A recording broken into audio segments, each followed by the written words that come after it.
Hey guys, I know I haven't done a video in a few months, but I just got back to campus from spring break. I went home for break, and people kept asking me about my last video, what happened, and just basically a recap of the issues that got resolved or what did get resolved and what the school actually did about the concerns that we had. So I have another list of everything, and I'm just gonna go through the stuff that happened. If you haven't seen my last video, watch that one first, just so that you know everything I'm gonna be covering in this one.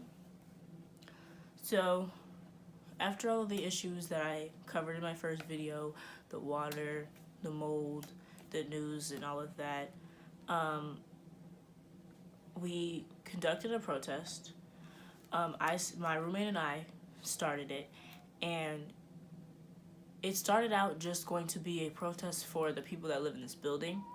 But after a while, we talked with other students, and they wanted to do it too. They all wanted to be on board. Everybody at the school who weren't directly affected with the issues still wanted to come out and show their support. So we decided just to do it for the entire school. Open it up to everybody, whoever wanted to come, all grade levels, boys, girls, regardless. So, it was going to be in our basement of this building to get everybody to meet there. And then we ended up saying, just meet us outside.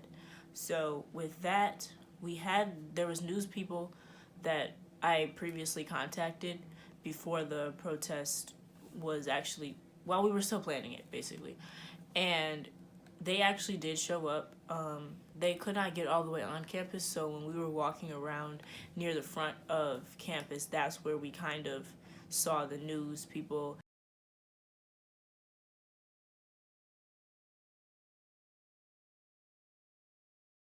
And although it was our protest, we let the SGA lead it because nobody really knew it was our protest until after everything was done. So SGA led the protest, and we walked from our dorm to the facilities building, and we stood outside the facilities building demanding that they do better for the students. And the protest overall went really well. There was enough people there to make some noise. Fix Big Blue! Change TSU! Fix Big Blue! Change TSU! Fix Big Blue! Change TSU! Fix Big Blue! But there should have been more people there that were in this building.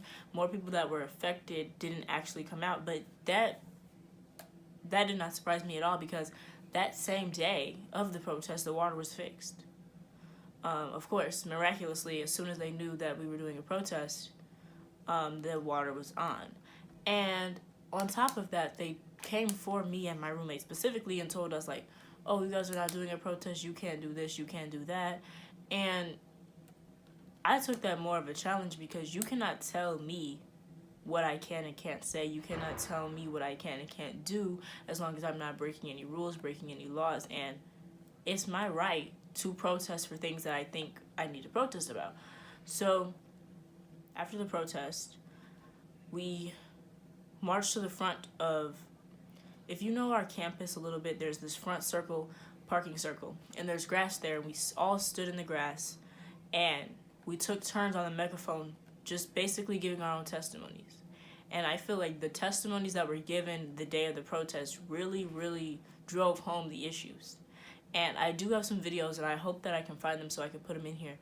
But there were students who were discussing being homeless and this dorm being all that they had. So to come from being homeless over winter break and coming back and you're not even having water, you're not having proper things that you need to sustain yourself, that really, really drove home a lot of the issues. And it really showed that the students here are struggling, and regardless of their situations back home, you're supposed to come to school with a safe environment and something like proper living conditions.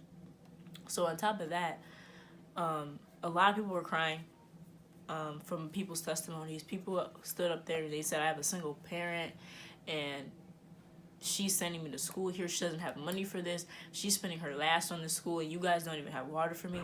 And that's another thing that really went home for me because that's literally my life to a T.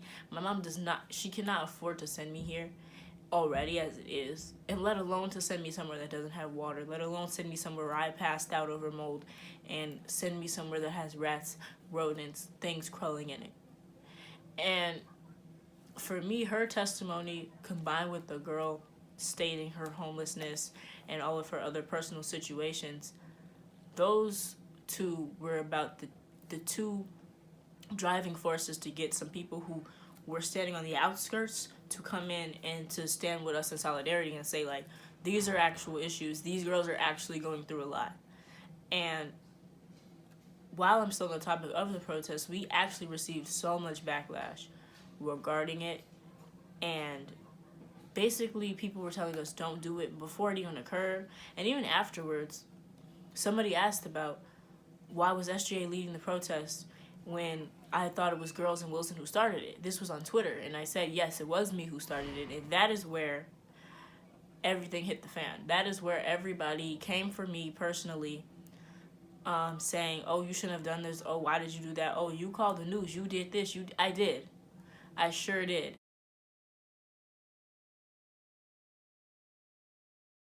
And I don't care, and I don't feel bad, and I'm not sorry about it, and I would gladly do it again if I needed to, because it's wrong to put people in that situation. It's wrong to put, and the thing is they treat us already like we're children because we're younger than them. So if you're going to treat us like children, would you treat your own children like that? Would you have kids and have them living in situations that we're living in? I doubt it. And so for people to tell me, oh, you're stirring the pot, oh, you're doing this, you're bringing bad publicity to the school. I do need to bring bad publicity to the school because nothing got fixed until the news personnel were on this campus, until the news people had videos of sinks turning on with no water, and they had pictures of mold, and they had all these other issues. When that happened, everything changed. Which brings me to my second point. Overnight change. Overnight, we woke up. There was people in here cleaning. There was exterminators on campus.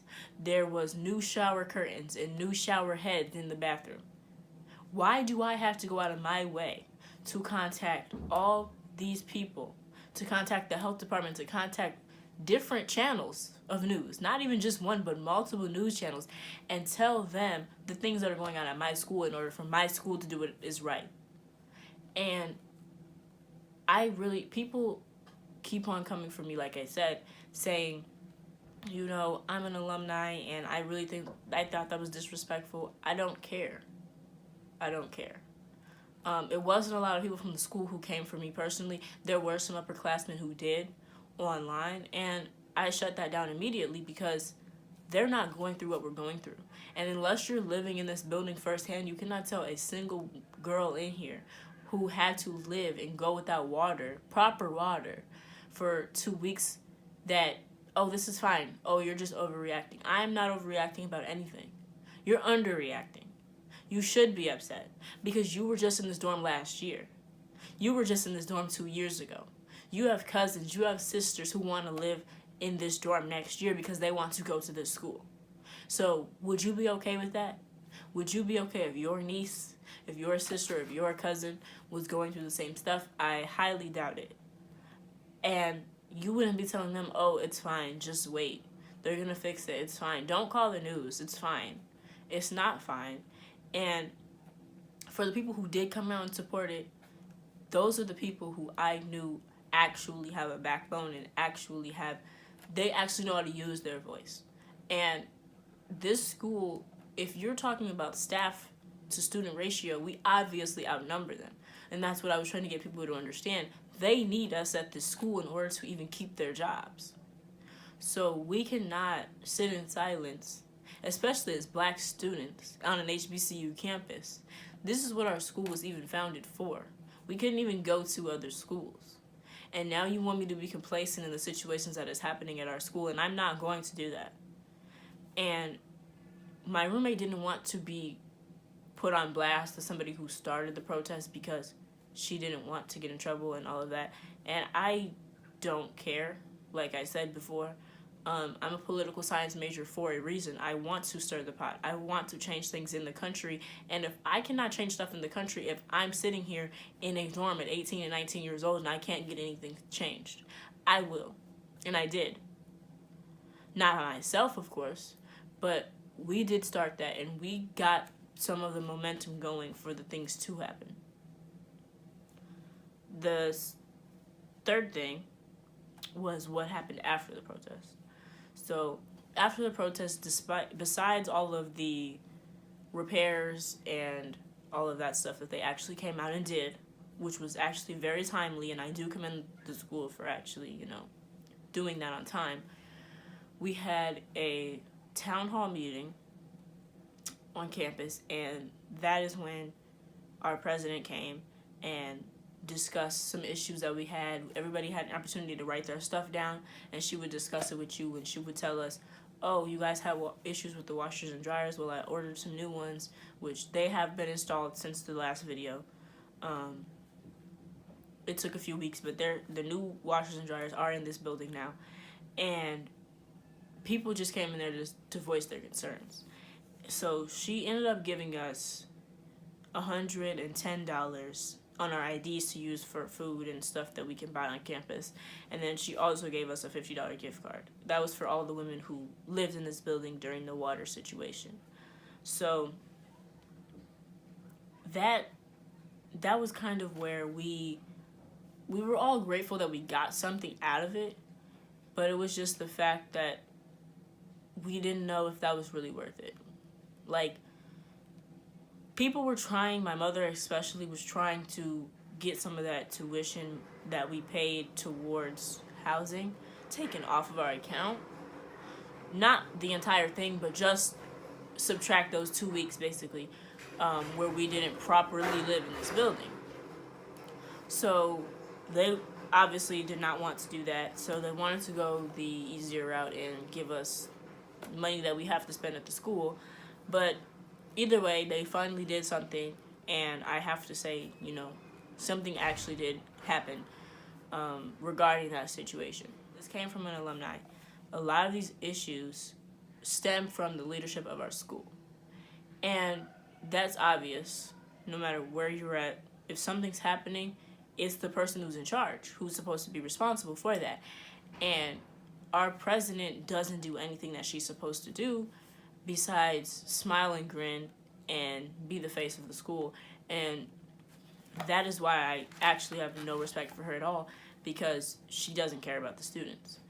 And she's come out many times and said, don't tell me that I don't care about the students, because I care about the students. But when we're going weeks on end without water and you live a walk away, and I'm sure she had water in her building, I'm sure of it, and you're not worried about us, that brings up concerns of whether you do really care or not. Unless you care and you just don't know how to show that you care. But I don't feel like she does, and a lot of other students do not either. And a lot of other students just really want to see a new president at the school, and I'm not going to be here to witness that, whether it does or doesn't happen, because like I said before, I will be leaving this school for next fall. I'm still in the works of where I'm going to go, but all I do know is I will not be a TSU student. I will be in Nashville, though. So if anything at TSU happens, I will find out about it, just because of my friends that I know that go here and that will continue to go here, and just because I'll be in the area. But something that was really striking to me that I haven't mentioned yet was, previously I said that I made my survey, and I surveyed the 200 students on this campus, and I brought it to administrators. I did that first semester. Second semester, we got back here, and the water situation was going on. One of the deans that I had that meeting with personally came up to me during the water issue and said, every time I see you on campus now, I think, oh, we should have listened.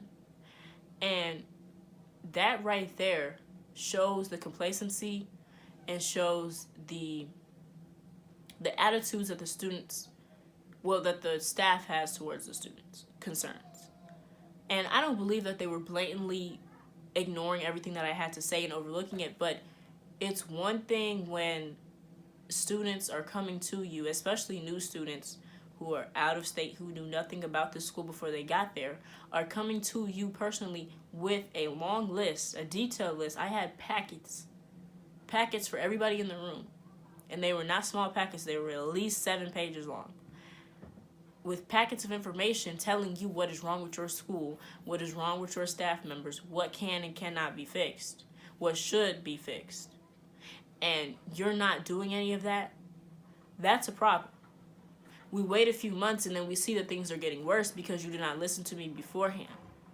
And like I said, I cannot take complete and full credit for everything that was accomplished at the school, but I can say that without me saying stuff, and without other students saying stuff, and without other students putting in my survey, these are the issues that are going on, where would we be right now?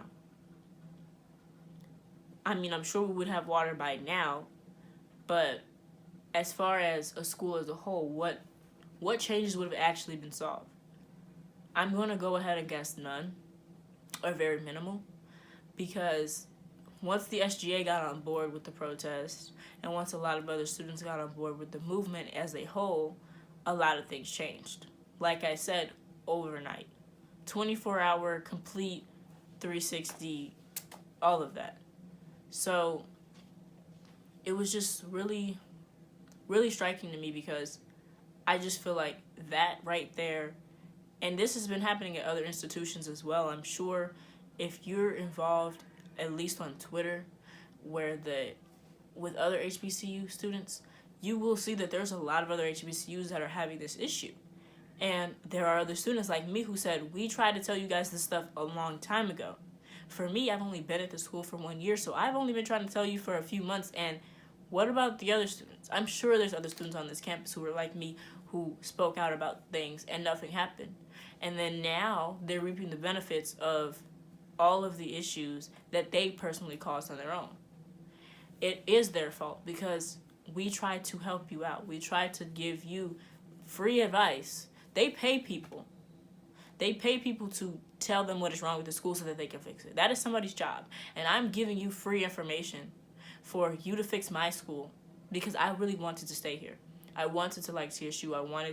Nobody doesn't want to like their school. And so when people try to come at me consistently about the concerns that I have, I don't want to bash the school. I'm not getting paid to bash the school, nor am I getting paid to promote the school.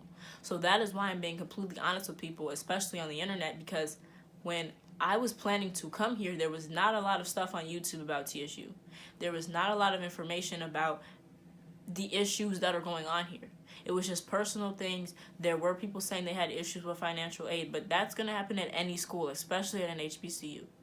I want there to be more information for people, high school students that are going to come to this school, because that's just how I am.